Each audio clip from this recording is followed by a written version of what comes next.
ఇక నవదీప్ ఉన్నాడు. నవదీప్ చూసేగా మా ఇంట్లో రామ్ చరణ్, రాణా, వరుణ్ వీళ్ళలాగానే తను కూడా చాలా అల్లరోడు, కానీ చాలా సినిమా వరకు చాలా బుద్ధిగానే ఉంటాడు.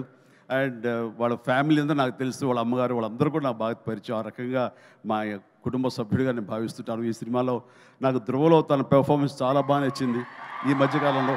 అలాగే ఈ సినిమాలో కూడా చాలా చక్కటి క్యారెక్టర్ చేస్తుంటానని నేను భావిస్తాను. ఇంకా మంచి క్యారెక్టర్స్, ఇంకా నువ్వు వెరీ స్ట్రాంగ్ హీరోగా ఉండాలి నా కోరిక. అసలు హీరోగా ఉన్నటువంటి ఆ లక్షణాలు అన్నీ ఉన్నాయి.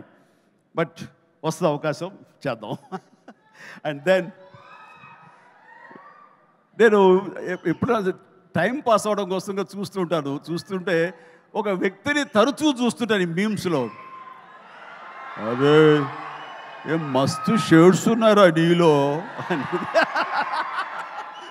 నో మస్తు షేడ్స్ ఉన్నాయరా, ఏమ్రా కమల్ హాసన్ లాగానే అనేది.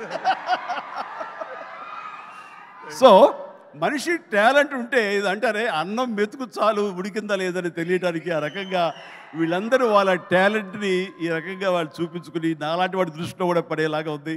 అండ్ చిన్ననాటి నాస్టాలజిక్ ఫీలింగ్స్ నువ్వు చెప్పగలిగావు. I'm also so happy. నన్ను చూసి మీరు అంత ఆనందపడతారో, మీ ఫీలింగ్స్ చెప్పినప్పుడు, మీ చైల్డ్హుడ్ విషయాలు చెప్పినప్పుడు నాకు అంతే ఆనందంగా ఉంటుంది, అంతే ఇన్స్పిరేషన్గా ఉంటుంది. I'm really glad to hear that. So nice of you. And then